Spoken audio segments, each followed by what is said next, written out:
Ladies and gentlemen, welcome back after quite a break. This is game 2 of the finals of the winners bracket for the official finals tomorrow of the Trustly League of Legends tournament here at the Reality 16 LAN here in Assen. We are Gamershub. My name is Gevous, that is Kronos, and we're here to present you this game. Yeah, second match right here, right now, for LowLandLions against Fire, and small hiccup here in Champions Leagues. Yeah, we are encountering quite some hiccups every now and then. And it's a client bug again. Yeah, client bug. We do get that one quite often, though. Yes, which is very true.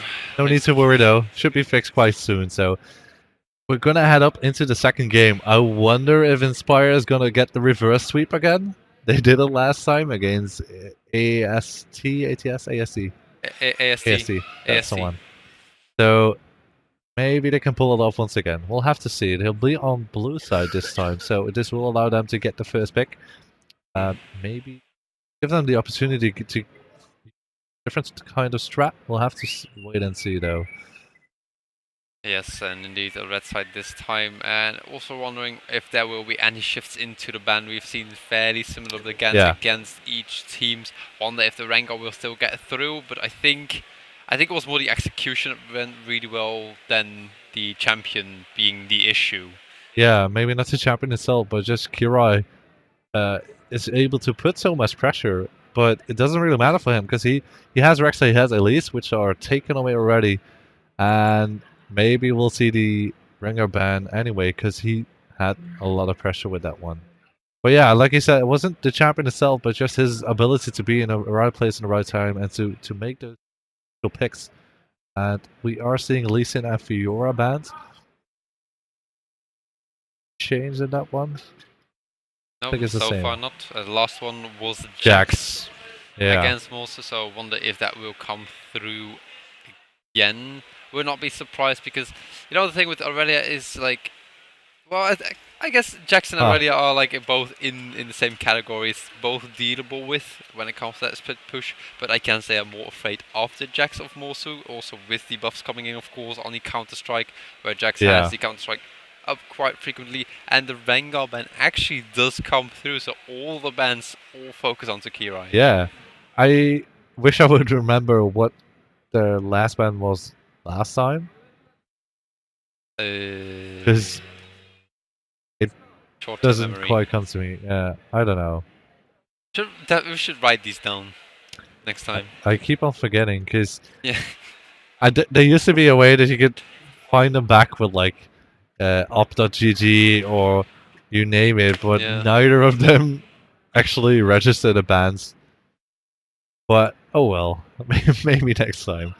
We'll give it a go. But Darius. Yeah, indeed. Darius being the last ban was quite a bully. Lenny was really good on it, but they don't want to let it fall in the hands of Borsu. But instead they go for the Nidalee first pick, something I've not seen first pick since forever. Yeah, but that is mainly because it is another jungler pick in Kira's champion pool, which he is pretty fond of, I guess. So with 4 junglers taken out, he kind of wants to secure his champion because he doesn't want to play on something he's a little bit less comfortable on. I have to double check champion it is, but I think he has like Sejuani. Gragas is still there. Gragas is still up, yeah, but I don't think his performance is too good on it. I might be wrong though. I could be definitely wrong. Echo is also still available, of course. Echo still being a good fallback, but they do go for the Olaf right now for their first rotation, just to see if they can use it as a flex. Olaf can go both top lane or jungle. We've seen actually Faker played it in mid lane, actually in solo queue. So the possibility might be there. Just like little disclaimer, I don't think it will be. Either top or jungle. Like that's almost 100% sure, but there's that 1% chance that it could be mid lane.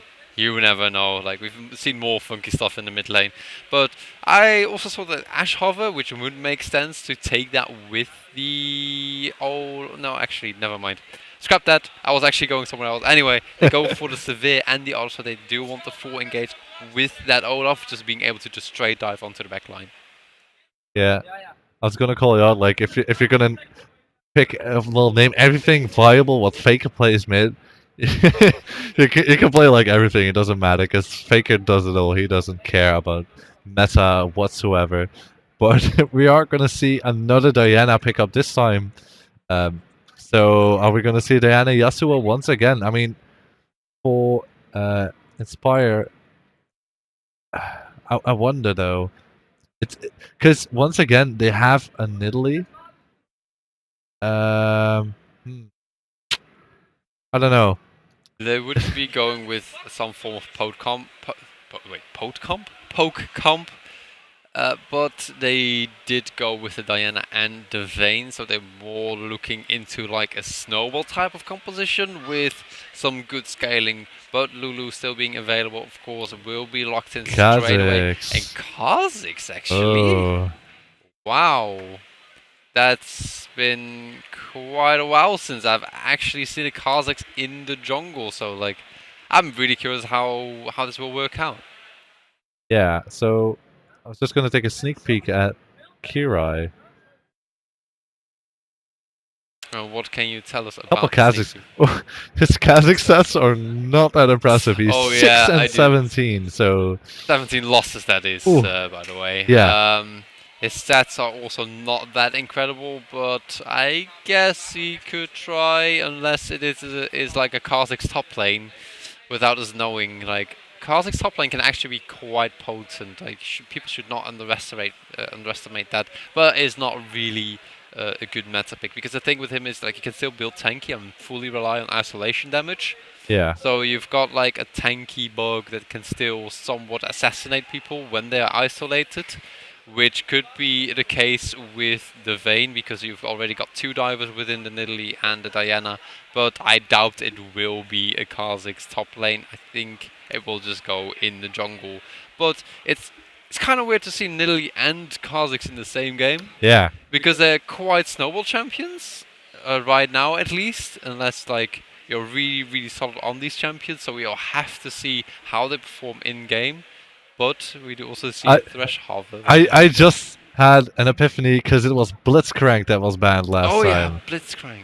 I saw the Thresh and I was like, oh yeah, Thresh is open. Oh, Blitzcrank. Oh, there we go. Okay, yeah, sorry. So that was a little bit of moment of brilliance, I think, maybe. Just a little bit. Yeah. Like, late on the day when you've been shoutcasting all day already, then sometimes like, oh yeah, I remember, finally. It's like small euphoric like inside of you, like, oh yeah, I remember, actually. I do. So it feels so good. But it is gonna stay Kha'Zix in the jungle, so interesting to say the least. But no Yasuo this time, so they are gonna go for the Relia pick. I wonder.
Well, go for Diana mid lane, see if it can one-shot people, double split the composition, and indeed, like you pointed to me, little fight going on in the top lane, but just a little bit of trading.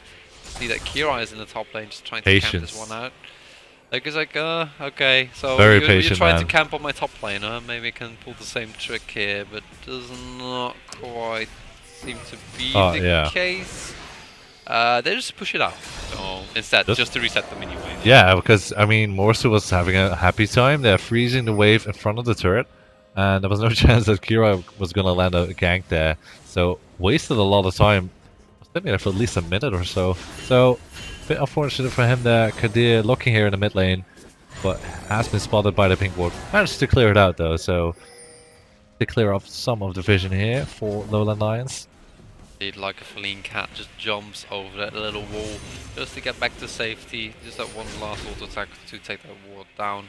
Goes back to safety. Does spot out Kira, if I'm not mistaken. They will be... Never mind, they will not be trying to actually chase him down. We saw the movement from Deathrip. But he will be going back to his lane, farm a little bit of... Let's actually see the farm differences. The only lane that's ahead for 1nspire is the top lane. Yeah. Yeah, because they gave most of that early pressure. They put the gank down, got him a kill. Then came in for the return gank, got an assist for him and a kill for Kadir there. So he has had he has had the pleasure of freezing the lane in front of his turret and just free farming, while Lenny do his best to get a couple of CS, but the wave is pushing into him, so he'll get some CS in return and close the gap just a bit. But however, Kadir coming in again here. Yeah, Kadir very smartly using those traps, does land the javelin. Is enough damage for Morsu to finish that one off. But yeah, just that minion wave ramp up was really well set up by Morsu just to be able to make that dive possible, so they have enough reliability on the minion wave, and it's 0-3 landing in this top lane. They are getting some payback because Morsu did not have a fun game last time, so they're going to give Lenny some... oh, look at this though. Teleport in top lane, Lenny pops the exhaust, Morsu teleporting out, will it be enough? Yes, he will be in time. Does escape with just a sliver of health, but he does escape nonetheless. Had to turn in his teleport though, but it will be up 1 minute early since he did teleport to a turret where Lenny actually teleported to a ward. Right, but I mean, that's good thinking of Morsu. They have no CC, so there's no way stopping him from using a teleport except for killing him. But not enough damage, even though they had isolation, I think. I think they had isolation they most likely had that. They did buff the isolation range, like it's like short, like smaller. Like a couple patches ago, it's like 5.15 or 16. I think 15. I think it was 15 indeed, where it's like 475. Oh my god! But there's the flash pull right. I'll do cast. The stun will not be into the wall from Gillis, but will it be enough? Flash comes out. Heal comes out too. On the hunt will give Just enough movement speed to actually escape from this one. Only if that condemned stunned him into the wall. Yeah, he hugged the wall really closely. Could give it a kiss right there, but not being pushed into it. So just using his ultimate to just slow them down a little bit, and the heal there from allowing him to get the safety. So well done by them to get out there in safety. Lots of summoner pop though. Yeah, so a heal and a flash, they do trade for that. Also an ultimate ability. Well, two ultimate abilities actually, which is not too huge, but also just flashed for that condemn, trying to get it into the wall. Yeah. Also Norb when for the flash to engage. So I would say even trade all across the board, but Morsu going ham in this top lane does get a lot of damage onto Lenny. He does have the shielding, so a lot of burst and a lot of one-shot potential there. Especially on the Olaf that is only sitting on Ruby Crystal for tankiness. Not quite enough, but it will force Lenny out of lane, losing him more CS and also potentially a turret. Yeah, also doing his best to make sure that every single minion is going to get killed before he finishes off the turret. Done by him. He used his ultimate stacks quite early. Maybe he could have made better use of his Sheen procs there, but in the end, he did enough to force Olaf off the turret, so a bigger CS lead for him. Almost 5 CS difference right now. And of course the 2 kills, so have to carry this game, and TP come up rather quickly, at least quicker than Lenny's. So maybe they can get the timing right and get a gang down perhaps on this bot lane. That's a way to see, because it'll be a couple more minutes for that. That's from this land onto Norb, just a little bit of free damage right there. Also though quite a juicy target, but Jisuka's not quite done with this engage. Unbreakable Wheel comes out, there's the exhaust as well for the final hour from Gillis, but I don't think it will be enough. Sliver takes that one, and now in the top lane we do see a roam from Kirai. Will he be trying to go for the gank or even mid lane, but it is going to be Kadir getting spotted out on one of the wards. Taking this one really patiently, but yeah, great kill pickup in that bottom lane. Oh, okay, Kirai does find an angle, and will he go for that angle? There is a Blade Surge flash in order to try and disengage, but a little bit of miscommunication between Deathrip because he was teleporting in, so Morsu could have maybe stuck around a little bit longer trying to bait them in the teleport, but instead trying to flash away to fully escape. Yeah, a bit of a miscommunication, but this does give TP advantage back to Koskyu. If he can make any use of it. So far he's only been using it to get back to base and get back in lane quickly. Make use of a little bit of an item advantage. Right now, maybe he'll be able to make a play with it. Thresh though, running around near the mid lane looking for a pick. He has some vision control, so he knows he hasn't been spotted in that typical bush. He has a mobility boot, so he is a strong roamer right now. Also side stone, so he will be spreading those walls around Morsu. Getting pushed in again, we see that Kirai is in this top lane. Morsu though getting a little bit greedy, but I think it will be enough this time. But look at all that spell that Morsu is getting from his Transcendent Blades. Kirai just needs one more taste their fear, and he does get it. Kadir though is on the chase. He is one fast cat.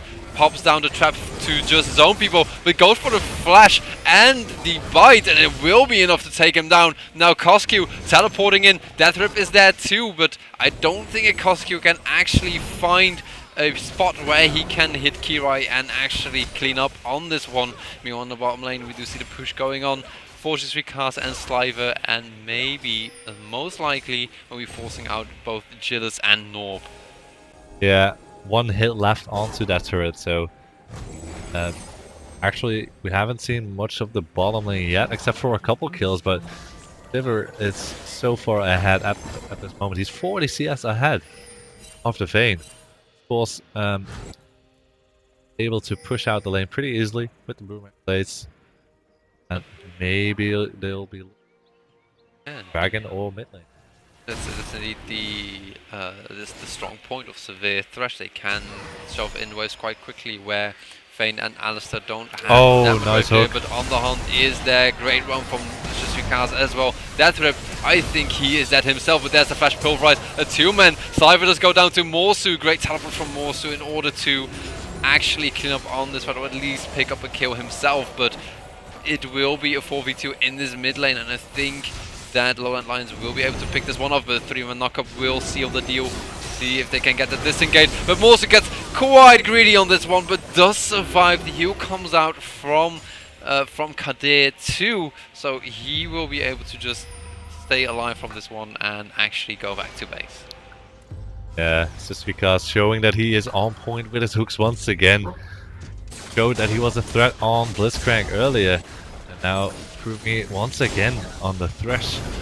His predictions are pretty excellent. I mean, he kind of senses that Morse is going to go aggressive, and he plants his hook right in front of where he's going to go for the last hit on the CS. Didn't quite kill him, but again, nice play by him. So, and like I said earlier, Gillis having a little bit of issues farming up against Sliver, but he did die 2 times, lost a lot of farm, getting shoved in pretty much all the time, so it's hard for him to actually deal with the pressure that a Severe and Thresh can have. But we see that 1nspire actually took first dragon of this game. Yeah, so kind of did not expect that, but they got Morsu down there because he has pushed up the top lane, so When Lenny is sitting there without teleport, he is not able to respond to any sort of dragon play. So they take it for free, and Spawns though. LowLandLions taking mid lane turret. Inspire is taking the bottom lane turret, but LowLandLions is pushing on here to the secondary mid lane turret. Yeah, they take the turret for a turret, but this tier 2 turret is getting hammered on quite a lot. It's on about 35% HP maybe, but meanwhile in this bottom lane we do see a 3-man push going on, so maybe LowLandLions should have actually second guessed that oh boy, man, that return from them, but they do manage to take a tier 2 themselves too. But the inhibitor turret is getting hammered on, is dropping down so quickly, because also the heals from Nidalee can increase attack speed, and look at it how quickly it is going down. This might be the perfect opportunity for Inspire to actually take this inhibitor, and they do take it. But here comes Thresh, and here comes Kha'Zix. They're looking for a trade. Yeah, and there we go. Box comes out. 1 kill picked up for Sliver. Can he get the second? The exhaust is on Jealous. Look at Lenny just running in. 2 kills for LowLandLions. The flash, the glitter lands will land onto Morsu as well. Morsu flashes away. Just recast. He doesn't have any summoners up. Gets the speed up. There is the lantern. See if they can take it. Lenny takes this one.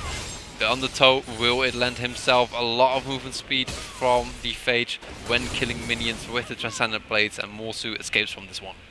Wow, so in the end they took, I think, 1 extra turret compared to LowLandLions and an inhibitor. Yeah. Oh no. Sliver though. Yeah, I don't think he wanted to be there. I don't think so. So, well, but I mean, that's a good job by Inspire if they're going to get out of here, because Morsu is in a bad position. The sweet cast is there, goes for the play, gets the slow, teleport comes out, but gets it immediately cancelled. But he still gets the 1-for-1 shutdown when Morsu went on the killing spree. So I don't actually think that Morsu minds that much. Yeah, that wasn't too bad at all. I mean, he did get another kill there. Of course, they need to send Olaf here to the bottom lane to fend off the super minions. And that allows Inspire to get another turret here in the mid lane. So in the end, it was a 2-for-1 or a 2-for-2 trade. I can't. One, I think. That would actually doesn't matter. Cancelled out right now. I'm not quite sure if he actually wanted to cancel that teleport, but it's another turret. 2 turrets picked up for Inspired right now, so that makes it 6-4 turrets in their favor. Huh. This is quite interesting. I mean, that's weird game, but now that it does go in, just 3 cards dropping so low. There's the flash, pounds from Kadir, but he does go down himself. Just Cast still lives on this fight. The wealth growth and the shield saving him from this small catch, and Norb Unbreakable will make him tanky enough on the hunt, and the Whimsy will speed them up. Norb's Unbreakable will go down, and there's not enough willpower to stay alive, so he does go to his death. 2-for-0 pick oh no, he's on a ward. Oh, that jump though! He didn't get over the wall, but look at all the damage that Coscu is doing on this Lulu. Zoyas comes out, Morsu cleans up 1 kill. Can he get a second? It's a 2v1, but look at that isolation damage. It's so huge. Sliver gets that kill as well for the blue buff, so that's a 1-for-1 trade in that one small skirmish. But still, making it a 1-for-1 in the end, well, Death Grip was kind of doomed. It's well done by them. So, managing to trade once again, but things are getting turned on their head all the time. One team going for a gank, getting a nice play, managing to get the other target so low, but managing to escape. Like the Alistar was so close to his death, but Lulu coming to his savior, and they get a kill in return, and they try to get a gank. Kill returns again, and oh, Kirai, are you in a bad position here? Are you gonna get out? Oh, little does he know there's a ward in that brush and just jump away from the Javelin, so he is all okay. Did take his own rep buff, so he takes this one. He takes that one home safely, but now we do see Inspire go for a push in this top lane. Now Baron up and running. It's 20 minutes into the game already, and this is, I would definitely say this day is a lot about the early Baron. So will we see another early Baron? Like, I almost want to say literally every game had like about 20-minute Baron. Yeah, Except for maybe a few, but there's... Ooh. Close. That was pretty close, yeah. Thing is, though, I mean, they have to send Olaf bottom lane all the time, but now he is actually ahead of CS of the Aurelia. So, although the early inhibitor gave Inspire a lot of pressure, it did allow Olaf to come back into this game. And hook lands onto Morsu. Are they going to get anything out of this? Oh, Doesn't look like it. They do at least take about 60% of their HP, but look at all that spell by Wow. Monster and Standard Blade. He also went for the Absol just to get more burst. Norb does go for the flank. He does get the 2-man head pulverized into the headbutt. That is 1 kill for Inspire, but can they get more? Lenny going hard onto I lost the name. It doesn't matter. There's a double kill for a double kill. Oh, back to back, and it's actually 4 for 2 in favor of LowLandLions. Risky dive there. They took a whole heap of turret damage, and Zonia's coming in big there because Death rip. I think that I think Kadir was waiting there for a long time. I'm not quite sure exactly. No, I'm totally mistaken. Never mind. Kadir didn't have the Zonias yet in that fight, I think. That is the name I was actually losing during that fight. It was Death Rip. I just completely lost it in that fight. But it is a 4 for 2 in the end. And this is where Kask is starting to get strong. Like, he has a Black Cleaver on top of his Warrior Enchantment. Double Black Cleaver as well for the lineup of LowLandLions. So they're definitely looking to shred a lot of armor on this team. Yeah, double Black Cleaver. And Inhibit is back up now, so they did a nice 4 for 2 trade, got the Dragon as well, so equaling up the Dragons right there.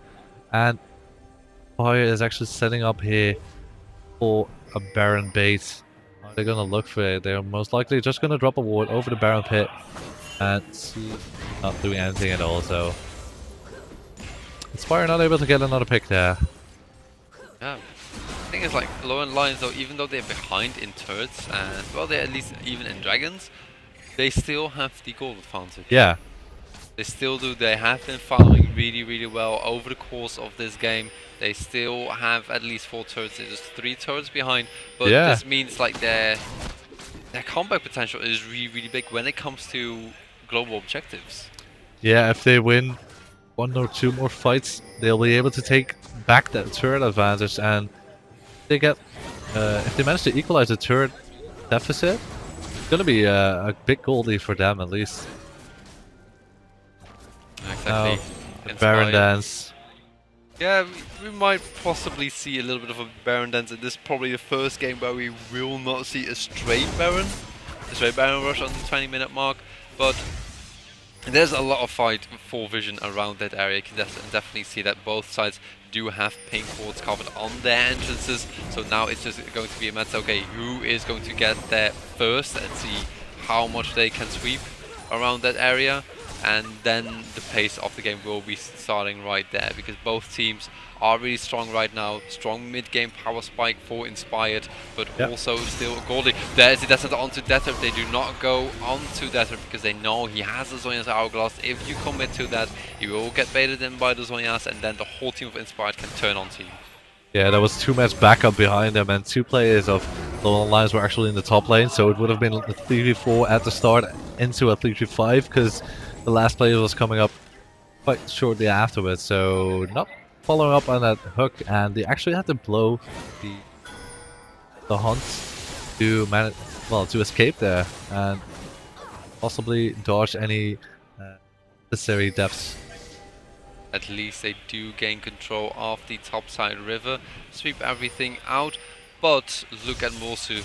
Doing his thing again, split pushing in the bottom lane, and it is going to be a 4v5. Norb is going in, does get a 3-man knockup. Teleport comes in for Morsu, maybe he can decide the tide of this team fight. It is going to be Kirai going down. It is the first that Morsu going ham onto Jusui Cast. Can he get more? There's the flash from Kadir, he picks up one, goes for the Zonias. Norb dropping really, really low, but can he survive? It does look like it. However, the static shift proc actually gets him in the brush, so it's a 2-for-1 in favor of Inspired still, but I do see Kosku trying to get there. He goes for the flash, but he will regret it with every single bit. Great spell shield on the Javelin, but at what cost? Double kill for Morsu, and that's a full ace for Inspired. Oh man, Okay, now this time the Zonias came in big, because first off, I think it was Defrip who went in, used the Zonias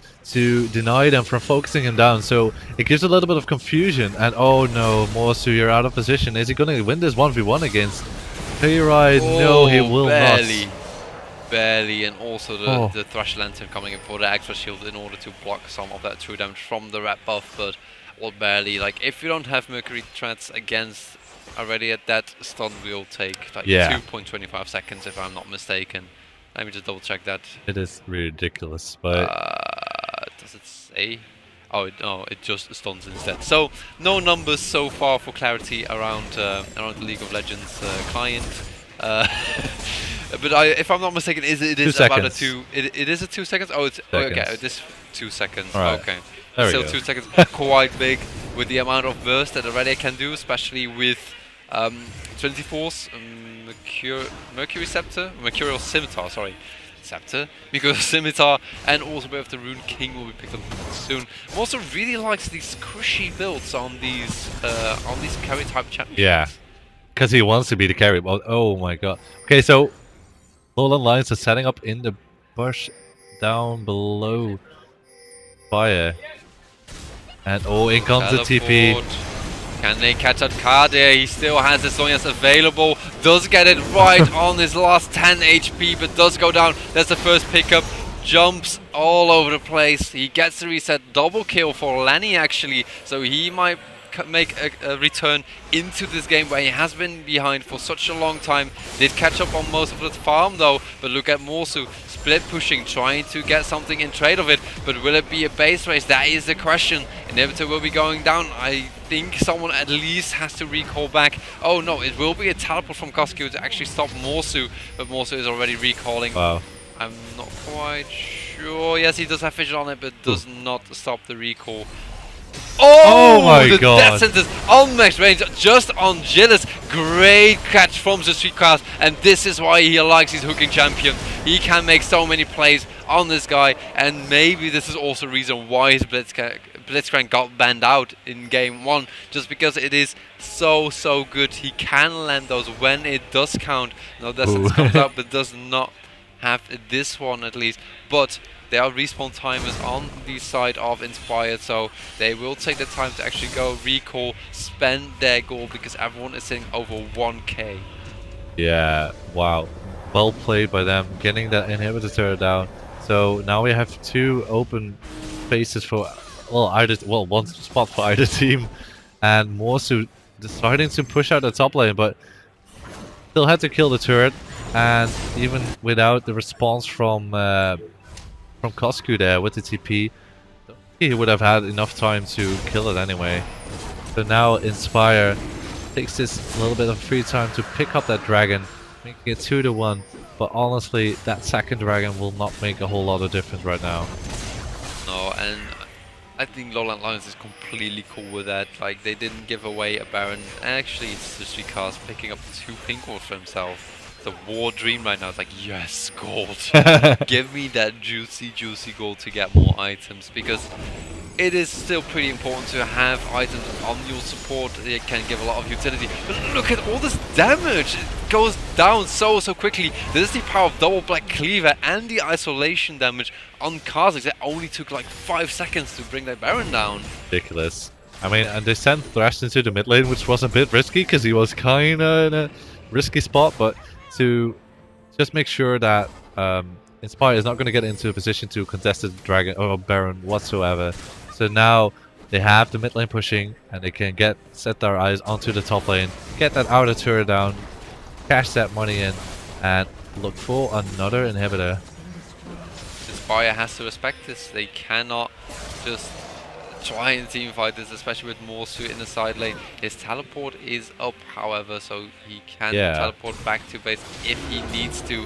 But Baron buff minions can be quite risky. Maybe he can get the trade onto the inhibitor itself, but North already getting pushed down. Great hook onto Kadir. They have enough damage to bring him down. Yes, they do. Zonias didn't come out. Diana, though, is in the back line. Zonias will come out to immediately force us to be flashed back to his teammates. But that is 1 kill per card there. He had his Sonyas, he didn't use it, but man. even then, maybe he would have not survived anyway. And it's so unfortunate because I think that Morsu could have finished off that inhibitor, but now they have to defend this turret. Will they try to get a pick here? Oh yeah, Lenny gets knocked back in, but I don't think it matters too Oh. much. And the death sentence right onto Jills, and Death Rip will go down himself. Only Morsu standing in order to try and defend this one, but will it be enough? Baron buff minions as well for Super Minion running into his lane. They're chasing Morsu just to zone him away, and 2 Nexus turrets and a Nexus are in the way of LowLandLions to finish off this game. Look at the isolation damage, so big from Kirai, and now I see why they went for this Kha'Zix pick. This late game carry on Kha'Zix is so strong, but I do have to say, Je suis Kha'Z so good on this Thresh, making so many good hooks throughout this game, and this is what allowed LowLandLions to actually finish off this best of 3 into a 2-0. Oh, that was ridiculous. I mean, they were in a bit of trouble throughout most of the game, and I think it was like at the 20-25 minute mark maybe that they took the game back in their control, because Inspire made some good moves. I mean, they got that early inhibitor down, daring LowLandLions into the split push and to this little bit of a base race, but in the end that inhibitor just didn't work for them. It didn't get them enough gold lead or pressure to actually get to carry this game into a victory for them. So that means for LowLandLions here, and they put themselves into the finals tomorrow. Yes, I do have to say, everyone on LowLandLions and even on 1nspire, everyone played really well, but just to talk from a winner's perspective, everyone played pretty well. Also, Slifer really consistent in his scores. His kill contribution is so high.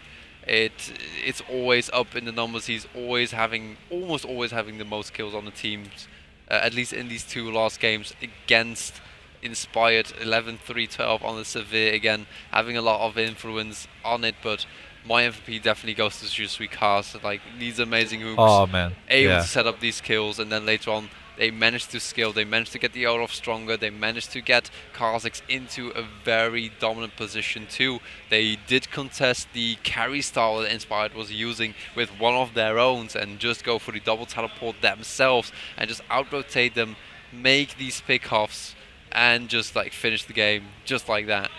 This was an amazing series. 100% MVP to Kha'Zix for sure, because, well, I mean, like, Inspire was trying to get Morsu rolling on the top lane, and he made sure that they got a lead on the bottom lane instead to counteract that.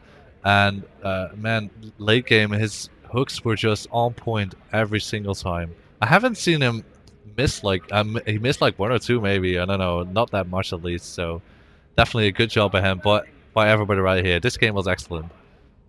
Yes, later on. Oh, we're already getting the shack actually. So this is the shack that they will be fighting for tomorrow, right? Tomorrow, yeah? Yeah, okay. Just double checking. Not quite sure if you can see it. I hope it fits. And the screen, there we go. First place, 1,200 euros. This is the first place prize pool. And man, it's actually pretty good. It looks pretty good actually. Yeah, unfortunately we don't have a chance to win it ourselves. Like, can we just take this home? Let's just go. Like, yeah, quick, quick, bring it home. No. Alright, so tomorrow they will be fighting for this prize, which will be amazing. I'm sure that we'll have another couple of nice matches. That will be a best of 5 though, so they'll have to work for it. Yes, but in the winners bracket, you will have the 1-0 advantage in this best of 5, so they definitely get the reward for being in the winners bracket. Later on, we will be back with the lower bracket finals as well. See who will they be facing for the second seat, or the second place, or second seat, whatever. So I would say we will see you in just a bit with the lower bracket finals. And for now, thank you to our sponsors, ISO for bringing us the monitors, V-Pro for our nice mechanical gear we can use. Then we've got, of course, Trust for hosting the tournament, and then Speedseat.be for bringing us these very comfy Yeah. Comfy chairs. Like, they did a giveaway as well with one, yeah. So that's pretty cool. Indeed, they did do a giveaway too on the main stage. Like, I would love to have one of these, but I guess I'll just be waiting for my personal sponsorship. Who knows? So thanks again for watching, guys. We'll be back later with the loser bracket final, or well, the last final lock-in for tomorrow's final. That will be, at least. So we'll see you guys in hopefully 50 minutes or half an hour. We'll have to see.